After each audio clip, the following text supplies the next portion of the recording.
જ્યોતિષ અને વિજ્ઞાનનો અનેરો સંગમ એટલે જ્યોતિષ ગુરુ ડોક્ટર પંકજ નાગર.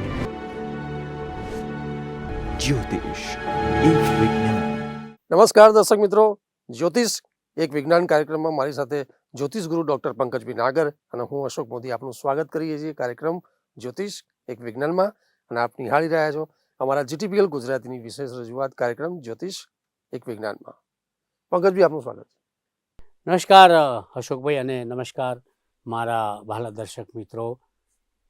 આજે એક એવા વિશેષ વિષયની વાત કરીશું કે જે વિષયની બહુ જ અંતરંગ વાતો છેલ્લા 3-4 એપિસોડથી આપણે અશોકભાઈ કરી રહ્યા છીએ.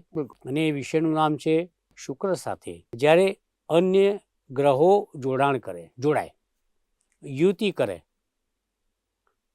અને આપણે અંગ્રેજીમાં એસોસિએશન, કન્જક્શન, કોમ્બિનેશન આવા શબ્દોનો સામાન્ય રીતે યુઝ કરતા હોઈએ છીએ. તો આ શુક્ર સાથે જ્યારે અન્ય ગ્રહો જોડાય એની આપણે અશોકભાઈ એક વિશેષ ચર્ચા પહેલાં સૂર્ય, પછી ચંદ્ર, પછી મંગળ, પછી બુધ, પછી ગુરુ, પછી શુક્ર, પછી શનિ, એમ કરતાં કરતાં આપણે ધીરે ધીરે આગળ વધી રહ્યા છીએ. બિલકુલ. હવે એક એવા મુકામ પર આપણે પહોંચ્યા છીએ કે જ્યાં સૌથી અગત્યના 2 ગ્રહો છે કે જે શુક્રને સૌથી વધારે રંજાડતા હોય છે, પરેશાન કરતા હોય છે. બિલકુલ પંકજભાઈ, એવા 2 ગ્રહોની વાત છે. એક છે રાહુ અને બીજો છે કેતુ. અન્ય ગ્રહોમાં પણ કેટલાક ગ્રહો જે રહી ગયેલા છે, જનરલી આપણે એને મહત્વ આપતા નથી. અંગ્રેજી ગ્રહો બિંગ સનાતની આપણે વેસ્ટર્ન ગ્રહોને પ્રાધાન્ય આપતા નથી.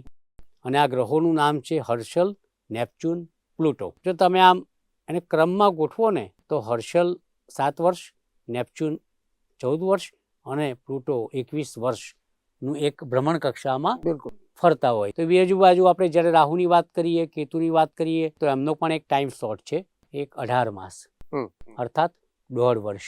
તો આ 1.5 વર્ષ એક રાશિમાં ફરનારા રાહુ મહારાજ અને માત્ર 25 થી 30 દિવસ એક રાશિમાં ભ્રમણ કરનારા શુક્ર. શુક્ર કોણ છે? શુક્રાચાર્ય એ દાનવોના પણ આચાર્ય છે, જેને આપણે સરળ ભાષાની અંદર, શિષ્ટ ભાષાની અંદર દાનવ કહેતા હોઈએ છીએ, પરંતુ એનું બીજું નામ છે રાક્ષસ. બરાબર? તેને અંગ્રેજીમાં ડેમન કહેવામાં આવે છે. તો આ શુક્ર જ્યારે અન્ય ગ્રહોમાં રાહુ સાથે જોડાય એની એક વિશેષ વાત કરવા માટે આપણે જઈ રહ્યા છીએ. તો અશોકભાઈ, તમારું આ માટે પ્રકાશ પાડો. તમને કોઈ વિશેષ સૂચના? નહીં, બિલકુલ તમે ખૂબ જ સારા સંકેતની વાત કરી. અને ગત 3-4 એપિસોડમાં જે આપણે ટોપિક લઈને ચર્ચા કરી, દર્શક મિત્રો આપને યાદ છે કે આપણે શુક્ર સાથે અન્ય ગ્રહોની યુતિમાં શુક્ર સાથે જે શનિ સુધીના આપણા ગ્રહોની આપણે ચર્ચા કરી છે.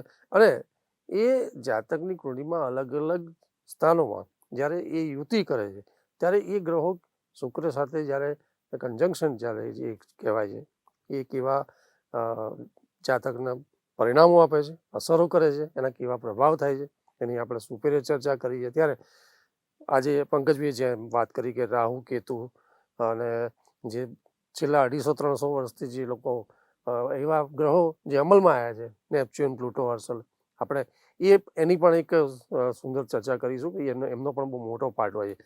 પણ પંકજભાઈ, સૌથી પહેલાં રાહુની વાત કરીશું આપણે કે જો શુક્ર સાથે રાહુનું એક કન્જક્શન થાય જાતકની જન્મકુંડળીમાં અલગ અલગ સ્થાનોમાં, તો શુક્ર અને રાહુ એનું મિલન એ કેવા પ્રભાવ કરે?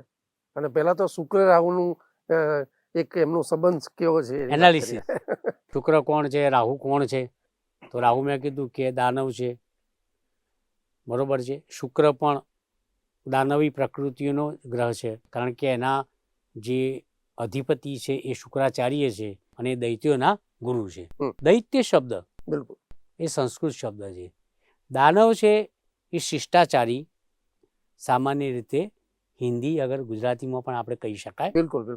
અને રાક્ષસ છે એ થોડો અપમાનિત અસન્માન્ય હમ હમ અપમાન કરનારો એક શબ્દ છે.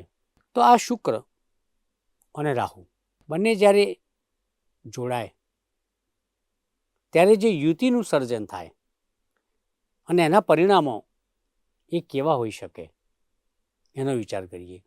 એક તો જેમ સૌપ્રથમ મેં આપને કહ્યું કે શુક્ર એ દાનવીય પ્રકૃતિનો ગ્રહ છે, તો રાહુ તો દાનવ જ છે. શુક્ર સોફ્ટ છે, રાહુ બરછટ છે. શુક્ર એક ગ્રહ છે ભ્રમણ કક્ષાનો કે જે 25 થી 30 દિવસ એક રાશિમાં રહે છે.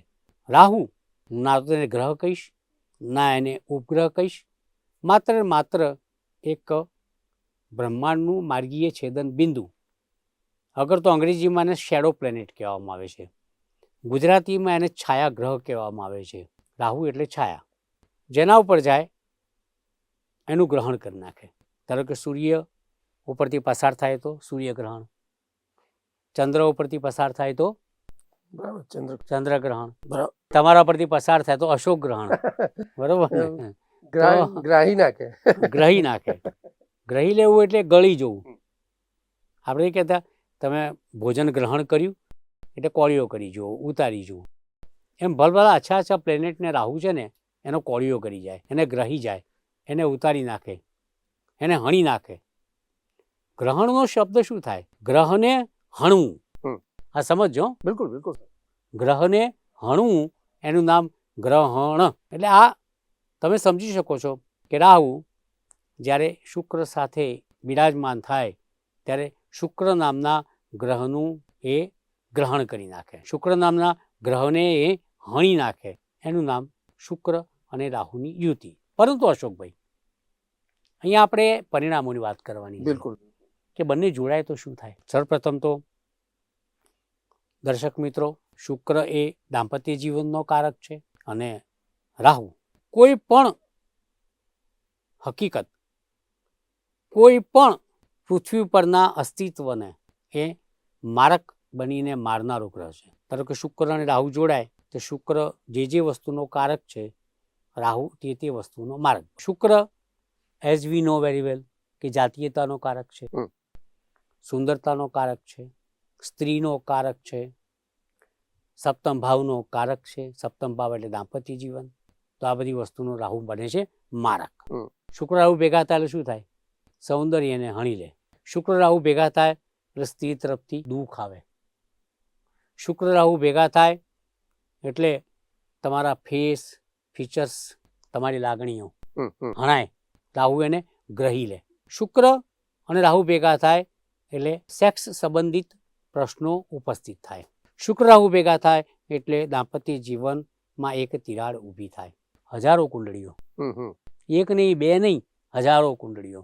મારા 41 વર્ષના સંશોધન કાળ દરમિયાન I have gone through and I have come to the conclusion that the conjunction, association of Shukra and Rahu, it's very dangerous, very lethal,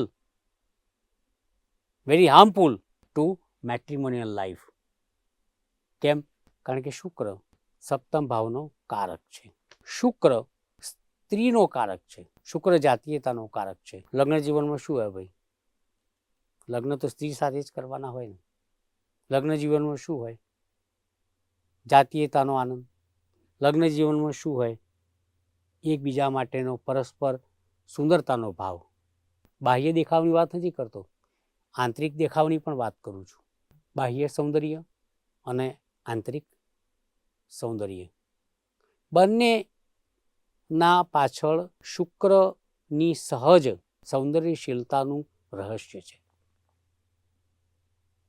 અને આ સુંદરતા, આ સૌંદર્ય આંતરિક હોય કે બાહ્ય હોય, સ્ત્રીનો પ્રેમ અને પતિ પત્ની વચ્ચેનો જે બેડરૂમનો સ્નેહ,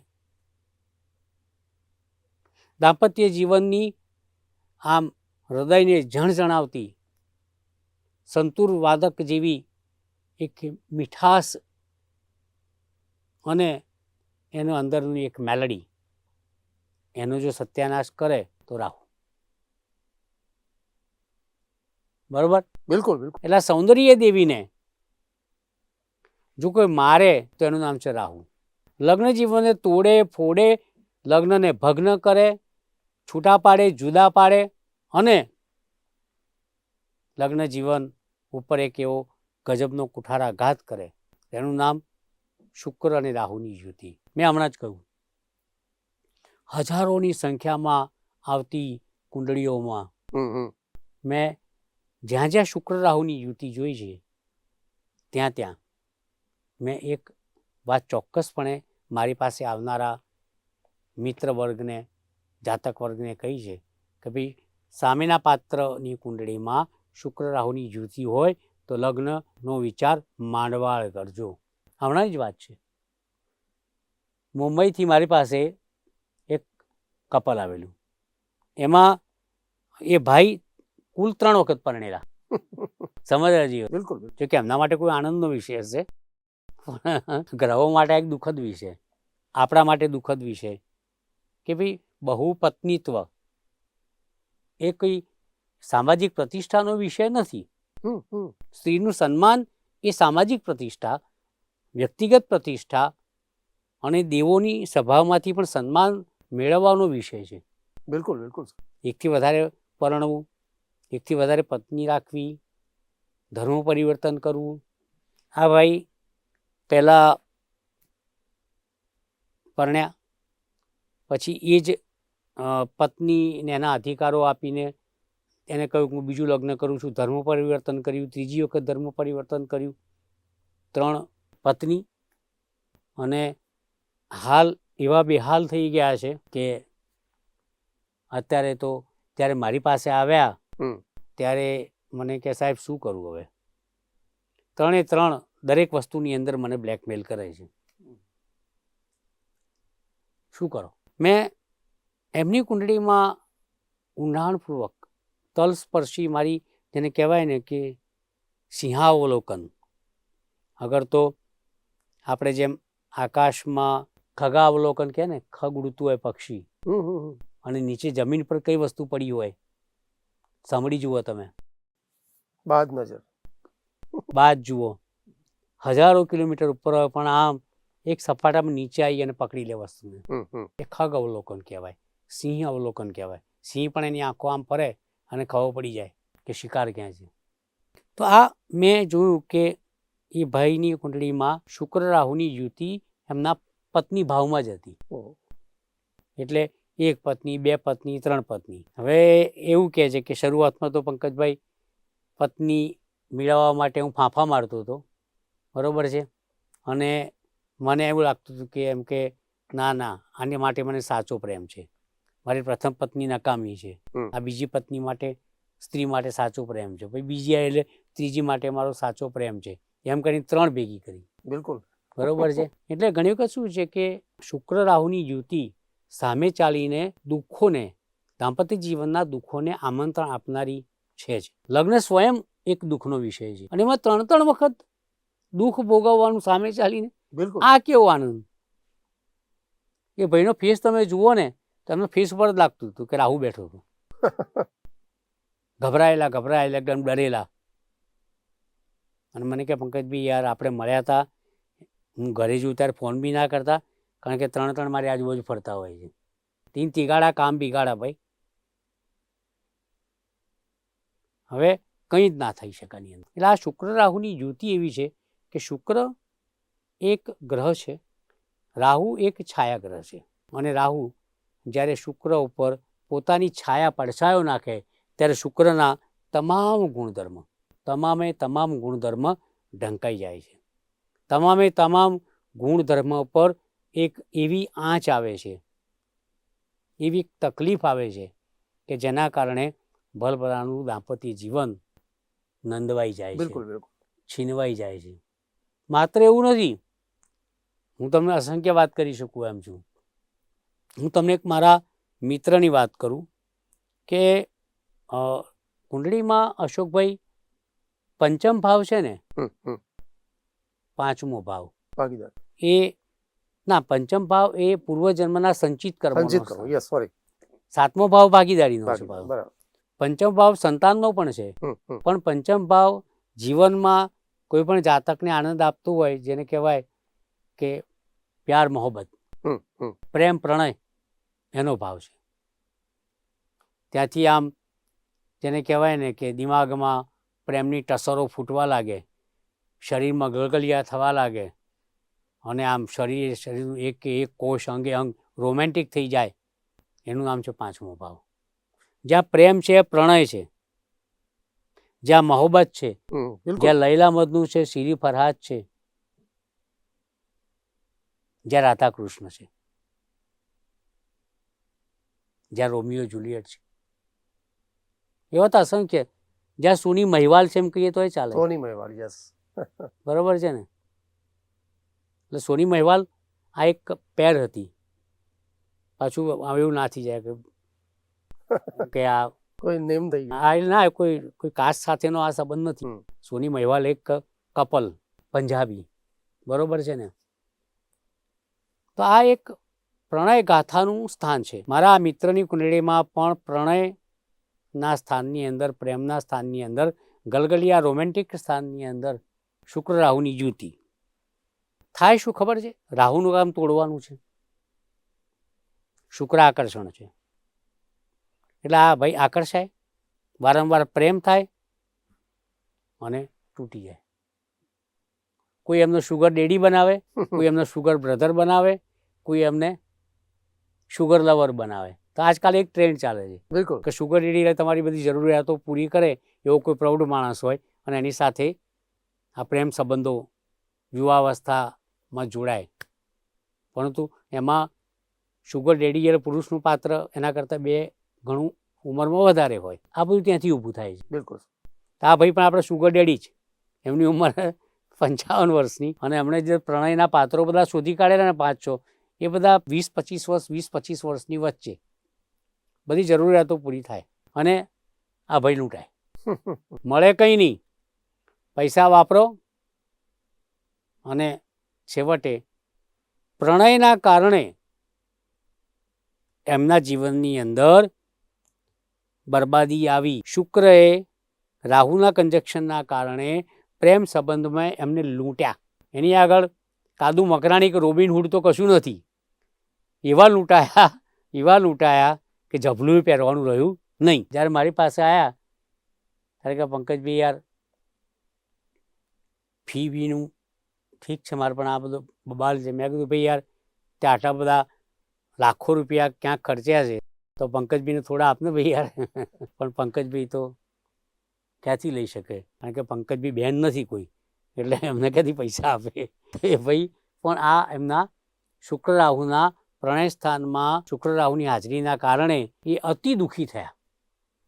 આ દરેક વસ્તુ સમજવા જેવી છે. બિલકુલ સર. શુક્ર રાહુની યુતિ લાભ સ્થાનમાં હોય તો દરેક સ્ત્રીઓથી નુકસાન થાય છે. શુક્ર રાહુ જો પંચમ ભાવમાં હોય તો સ્ત્રીને પુરુષથી નુકસાન થાય છે, પુરુષને સ્ત્રીથી નુકસાન થાય છે, અને પ્રેમ પ્રણય ભંગ થતો હોય છે. એ વાત બિલકુલ સુનિશ્ચિત છે. આ વસ્તુ સમજવા જેવી છે કે શુક્ર રાહુ જ્યાં જાય ત્યાં કંઈ ને કંઈ પ્રોબ્લેમ લગ્ન જીવનના કરે, કંઈ ને કંઈ પ્રોબ્લેમ સ્ત્રી પુરુષ વચ્ચે કરે, કંઈ ને કંઈ પ્રોબ્લેમ પ્રણય સંબંધોમાં કરે, કંઈ ને કંઈ પ્રોબ્લેમ જાતીયતાના કરે, કંઈ ને કંઈ પ્રોબ્લેમ શયનખંડમાં કરે, કંઈ ને કંઈ પ્રોબ્લેમ સૌંદર્યના કરે, કંઈ ને કંઈ પ્રોબ્લેમ તમારા શેપ, તમારા શરીરની વ્યવસ્થા, તમારી બ્યુટી, તમારી સ્માર્ટનેસ, તમે ગમે એટલા સ્ટાઉટ હો, પણ શુક્ર રાહુની યુતિ એટલે એક વાત સુનિશ્ચિત છે: પ્રેમ પ્રણય ભંગ, લગ્ન જીવનમાં ભંગ, સ્ત્રીઓ સાથેના સંબંધોમાં ભંગ, અને સાચી વાત કરું તો પ્રેમ પ્રણય અને લગ્ન જીવનની મીઠાશ એના જેવો આ જગત ઉપર ઉત્તમ શબ્દ એક પણ નથી. જો એનું સન્માન સચવાય તો જ એની પવિત્રતા જળવાય, અને આ પવિત્રતા જાળવવી હોય, આ સંબંધોનું સન્માન સાચવવું હોય, તો જ્યારે પણ તમે કુંડળીનું નિરીક્ષણ કરો અશોકભાઈ, તો this is very important point કે જો કુંડળીમાં શુક્ર રાહુનું જોડાણ હોય, બિલકુલ બિલકુલ સર, તો એ જાતકને તમે ન્યુક્લિયર બોમ્બની જેમ ચેતવણી આપી દેજો કે ભાઈ એના હા. કરતાં વધારે તહસ નહસ થઈ જઈશ બિલકુલ. તું, કશું હાથમાં 100%. નહીં આવે એક વસ્તુ. તો શુક્ર રાહુની જ્યોતિ એટલે એક વાત સુનિશ્ચિત છે કે તમારા પ્રણય પ્રેમ લગ્નના સંબંધોનો સત્યાનાશ વાળી નાખે. મિત્રો, હજુ આપણે બીજી ઘણી વાતો કરવાની બાકી છે. હવે પછીના શોની અંદર શુક્રની સાથે બીજા કયા કયા ગ્રહો અન્યાય કરે છે અને ન્યાય કરે છે એની કેટલીક અંગત સંગત વાતો, સતરંગી અંતરંગી વાતો, ઈસ્ટમેન કલર વાતો આપણે પુનઃ કરીશું. એ પણ મારા પ્રિય કેમેરામેન મિત્રો, લાઇટમેન મિત્ર અને એન્કર મિત્ર સાથે મળી અને આ ઝળહળતા પ્રકાશની અંદર પુનઃ મળીશું. પરંતુ પંકજભાઈ, આપનો વિશેષ આભાર કે ગત 3-4 એપિસોડથી જે આપણે ચર્ચા કરી છે કે શુક્ર સાથે અન્ય ગ્રહોની યુતિમાં જે અલગ અલગ સ્થાનોમાં કુંડલીમાં જે કન્જક્શન થતા હોય છે અને એમાં જે જાતકો ઉપર અસર પ્રભાવની વાત હતી, એમાં આજે તમે શુક્ર સાથે રાહુની વાત કરી. તો પંકજભાઈએ ખૂબ સુંદર વાત કરી કે શુક્ર ભલે એ વૈભવ વિલાસ, સૌંદર્ય, વિવાહ, પ્રણયનો કારક હોય, પણ રાહુ સાથે જ્યાં એનું કન્જક્શન છે ત્યાં એ ચોક્કસ વ્યક્તિને ડંક, કાંટા અને એનું જબરદસ્ત એના ખરાબ પરિણામો આપતા હોય છે. અને એમાં પંકજજીએ આઈ થિંક 2-3 સારા એક્ઝામ્પલ બી ઉદાહરણો આપ્યા. અને એ સાચી બાબત છે કે શુક્ર સાથે રાહુ એ ચોક્કસ વ્યક્તિને એ વિવાહિત જીવનમાં કે પોતાના પ્રણયમાં કે સૌંદર્યમાં જે પણ એન્ટરટેનમેન્ટની બાબતો છે એમાં શુક્ર રાહુ એ વ્યક્તિને ખરાબ પરિણામો આપે છે. દર્શક મિત્રો, સમયની મર્યાદા છે એટલે કાર્યક્રમ સમાપન તરફ છીએ, પરંતુ જે શુક્ર સાથે અન્ય ગ્રહોની યુતિ હજી આપણે કેટલાક ગ્રહો પણ બાકી છે પંકજભાઈ, એને લેવાનો પ્રયત્ન કરીશું નેક્સ્ટ એપિસોડમાં. ત્યાં સુધી રજા આપશો. નમસ્કાર. જ્યોતિષ એક વિજ્ઞાન.